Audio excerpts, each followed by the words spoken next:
Newton's laws of motion are very important to know as we dive into kinetics. And kinetics is the study of forces causing motion. And it's the branch of mechanics really concerned with understanding the forces that cause movement. And we will take in our class what's called a Newtonian approach to kinetics. There's other ways to approach kinetics. You can approach it from an energy perspective, for example. But we're going to use Newton's laws of motion. So it's really important to know Newton's laws of motion. Level one is simply memorize the three laws of motion. Level two is really trying to understand the laws at a deeper level to help us understand how to analyze sport or understand human performance. So here we have the kinetics is the branch of mechanics concerned with the study of forces causing movement. Well, it's good to put some word definition for force. We can define a force as a push or a pull that tends to cause movement. It doesn't need to cause movement, it just tends to. I can push on the table, I don't need to move the table. So force is a push or a pull that may move something. It is a vector, so it has magnitude and direction, and so we know that we need to be careful with our math when we start dealing with forces. We know movement is a change in space in some time period, a change in position in some time period, and this we studied quite a bit in our kinematic section of the course. So Newton's laws of motion, what are they? And again, just a starting place is to memorize this. Newton's first law of motion is called uniform motion, and really it is simply an observation. It's also known as law of inertia. And inertia is a parameter that we'll use to describe an object's resistance to change motion, and we quantify that through mass. All right, so you'll see this law written both ways, uniform motion or law of inertia. And I should say that motion, another word for that, is we can also use the term velocity. So as we're thinking about motion, we can also say this is uniform velocity or constant velocity. And I'll explain this in just a bit. Well, here we are. The observation that makes up Newton's first law is an object will continue with its state of motion unless a force causes a change in motion. Again, we could substitute, just for sake of understanding this, the word motion with velocity. So an object will continue with its state of velocity, which is a vector, its magnitude and direction, unless a force causes a change in velocity. Okay, substitute with velocity. All right, so an object will sit there until something comes along and changes that velocity from 0 to something. All right. If once an object starts moving, it will continue to move with that velocity unless something causes that velocity to change again. So the way I always like to explain this is if I put an object on the surface and I give it, and I make that surface super slippery, and then I push that object, it will start going with some velocity. And then when I stop pushing on it, it will continue with that velocity until something causes that object to stop or to change its velocity. Now, in the real world, we know if I push on an object, it will come to a stop. See if I've got an object, I can just use this object here. If I push that object, it will come to a stop. Well, the reason it comes to a stop in this sense is because there's a force causing velocity to change, to slow down to something that's to ultimately 0 velocity. We know, and we'll learn that later on, that force is, in this case, it's called friction. But if I take away that stickiness between the surface and the object, if I give that object some velocity, it will continue to slide as long as there's no force causing it to stop. So that's an observation. That's Newton's first law of motion. Now, in some texts, this law is written with the term momentum.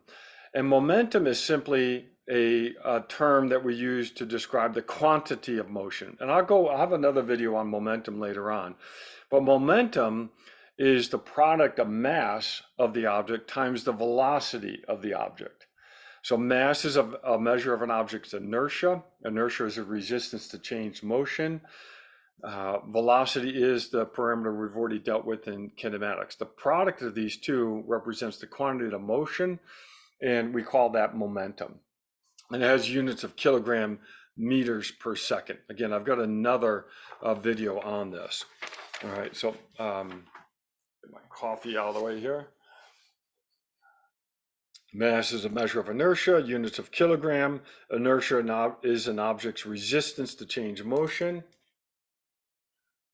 And this first law is an observation. An object will continue with its state of momentum, continue with its state of velocity, it will continue with constant velocity unless a force comes along and changes that velocity.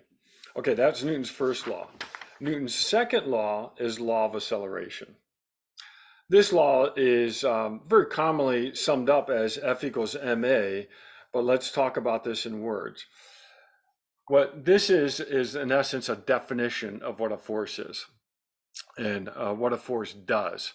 And the law of acceleration states when a force acts on an object, the velocity will change as described by the equation sum of all forces acting on the object equals the product of mass times the acceleration of the object. And I always like to put in that little subscript on in here because what we're really doing is just identifying all the pushing or pulling happening on the object. And once we do that, we actually end up with the product of mass times the acceleration.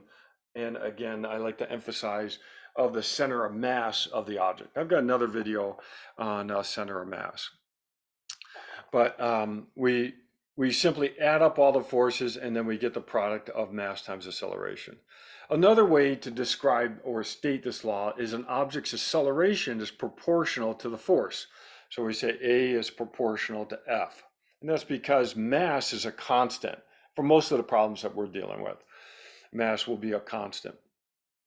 And because that's a constant, then F is proportional to A or A is proportional to F. And another way to state this is an object's rate of change of momentum, mass times velocity, is equal to the force and in the direction of the force. So just some different ways to state this law, but they all come back to this equation.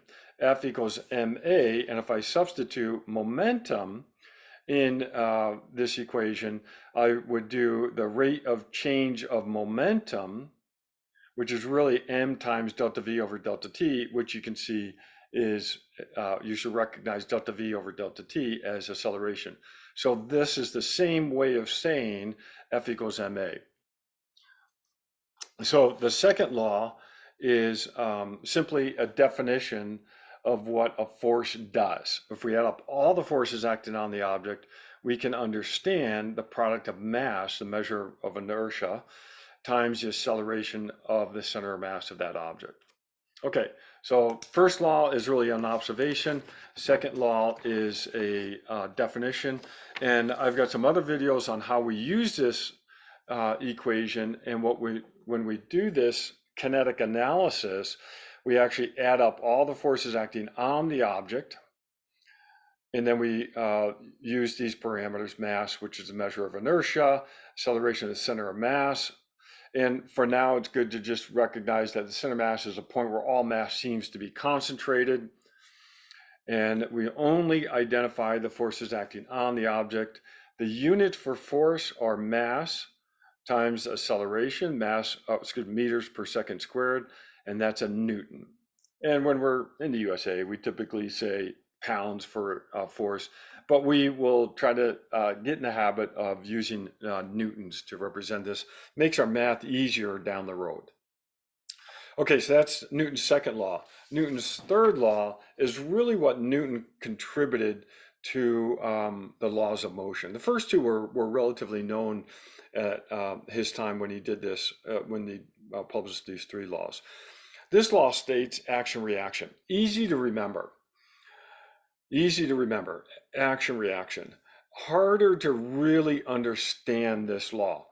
But this law states for every force acting on an object, just as I emphasized in the second law, for every force acting on an object, there is an equal and opposite force created by the object. So equal and opposite forces by the object and acting on the object. Forces come in pairs. If for every force created by the object, there's an equal and opposite force acting on the object, and vice versa.